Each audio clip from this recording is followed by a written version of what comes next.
What's going on, guys? I'm back live again. This is like the fourth or fifth time I've tried to do this. The lighting's been bad. It's late here. It's like 12:30, and I'm finally live. And Worldwide Cube number 8. I'm here in Vero Beach. We came here today from Kentucky. We did some legs in Kentucky. Overnighted in Tulsa, Oklahoma last night.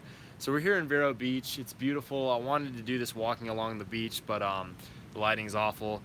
But it's a beautiful, beautiful place, nice and warm, warmer than Oklahoma or Kentucky. And I wanted to talk to you guys tonight about something I've been getting asked a lot. And what's the transition like going from Pistons to Turbines? What is it like going from like a 172 DA40, DA42 up into a Citation jet or something with a turbine? You know, a lot more power, a lot bigger difference than flying your little prop planes, your little trainers. And you know, it is very different. It's a whole new world. But at the same time, it's just an airplane. And it's the exact same thing, the exact same principles that go into your training with Pistons are the exact same principles that go into flying jets. And you'll notice this throughout everything you fly. Even personally, you know, moving from a 172 to a Seminole, a DA40 to a DA42, adding an engine, adding retractable gear, adding, you know, more power. It's a big leap, or it seems like a big leap at first, you know? I remember the first time I got into a Seminole, I was like, oh my gosh, like there's so much power. I thought we were coming in so fast. We were coming in at like 90 knots, and I was like, wow, like, you know, this is so much power. This is so much different. And that's how it's gonna be, just like anything at first. There's definitely a learning curve, and there's a couple things that stick out flying jets that are a lot different. But at the end of the day, once you put in 50, 100 hours into any airframe, you're gonna become better and better at it. Some of the main things that stick out that I really remember, that stick out to me, change up the lighting a little bit, are one of the biggest ones is 299 or 2, transitioning your altimeter at flight level 180.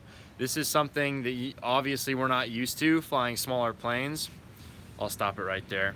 But we're not used to this flying small planes. You know, we don't go up to 18,000 feet ever. So every time the first, you know, couple flights I had, we'd go through up 18,000 and be like, all right, Vero switch 299 or 2. And I'd be like, oh yeah, I forgot about that. Because of course you set your pressure altimeter 299 or 2 once you get into the flight levels into Class Alpha airspace. So little things like that are different. Also pressurization, getting up to altitude, setting destination field level pressurization is something in the Citation 3, the CJ3, you have to do it yourself. In the 3 Plus, you don't, which is pretty cool. But that's something that's different. You know, you don't have that in piston planes. So pressurization, the altitude, along with the altitude is the communications. One really big thing that I thought was, it's just weird, you know, checking in instead of saying, oh, like Diamond, blah, blah, blah, 4,500 inbound. Your, you know, Citation, flight level 340. So it's weird saying flight levels and stuff. I remember the first time I got into jets, I was saying like 34,300 feet or something like that. I was just saying goofy stuff. I was trying to be like very technical, until I realized like, oh, just say like 25.2 climbing 340 or 340. You know, you'll find little lingos and things that work with communicating up at altitude, and there's a lot. It's just different stuff flying on big IFR flight plans, like crossing restrictions. I don't think I ever got a crossing restriction in my instrument training, but you know, descend maintain flight level 220, 80 miles north of this point. So you have to create a waypoint and know you need to be down at this altitude, 80 miles this side of a certain point. Things like that. Descent planning, VNAV, vertical navigation. It's a little bit difficult, but you know, it's something you learn. It's something that, you know, comes with experience. And the more and more you can practice or really just shadow a good captain, the better you'll get. I think that's a huge thing. I'm more of a hands-on learner, or like when I see it and I can, you know, do it, I get better at it. So that really helps. I think shadowing good captains and just watching what they do and understanding little tips and tricks. If you see one thing or they'll point something out, you'll remember it forever. And I learn something every single time I fly. And you guys should learn something every single time you fly. And whether it be a 172 or a CJ, you're gonna learn something every single time you fly, and you're gonna find new little things. So flight levels, altimeter, Communications are some big things. Also the speed, it's a lot faster. Yeah. You know, you climb out 5,000 feet per minute sometimes. It's just all of a sudden you're at 15,000 feet, 20,000 feet in a matter of a couple minutes. You know, it's a great learning experience because it teaches you to stay in front of the airplane. And if you can be in front of the airplane in anything, that's what's gonna bring you success. And if you ever get behind the airplane, it's not going to be a good day. So really being ahead of the airplane, plugging in frequencies, knowing where you're going, knowing the whole flight beforehand, it's just being prepared. Failing to prepare is preparing to fail. So that's one of the biggest things in flying jets, is just being prepared and, you know what's happening. Have the ATIS, have the ground frequency in the standby ready to go, like halfway through your cruise or even before that, as soon as you possibly can. So you've got ATIS, waiting to be picked up, so you don't even have to do anything. It just comes in. Really good idea. Also, know what FBO you're going to, know where you're going, be like, okay, the airport I'm going to has these runways, this is the weather we can expect, there's no NOTAMs, we're gonna come in this runway and it's gonna be a right turn off the runway, taxi Charlie to this FBO.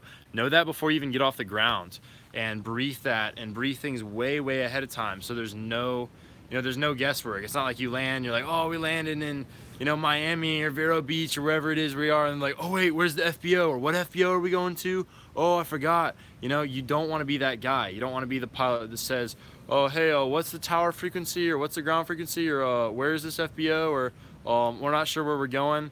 You don't want to be that guy. Professionalism is key. So always stay ahead of the airplane. Huge things. And so, but at the end of the day, jets fly just like Pistons. It's the same thing, there's a feel for it. You fly it, you land it just like any other airplane. And if you can fly a 172, you can fly a jet. You really can. It's different, it's faster, but you can go in there and you can fly around and do maneuvers, and you can fly it. You're a pilot. So there's always something to learn between avionics, different systems. That's why there's type ratings. You can't just get into any different jet and fly it. That's the whole reason there's type ratings in jets. But jets aren't that much different.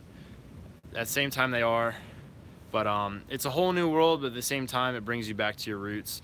And if I can answer any more specific questions, let me know. Just comment below if you have any questions about, like, transitioning into jets, if it's your first time transitioning into a bigger airplane, tips, tricks with high performance, high altitude stuff.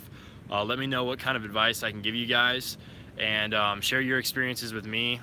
Give me some insights, help me learn. If you have any tips or tricks with flying bigger planes, share your stories. Feel free to leave a comment and just connect.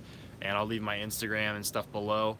It's really late here. It's like 12:30 a.m. or I don't know what time it is, but it's been a long day, so I apologize if this wasn't a very fluid video, or so hopefully you guys got something out of this.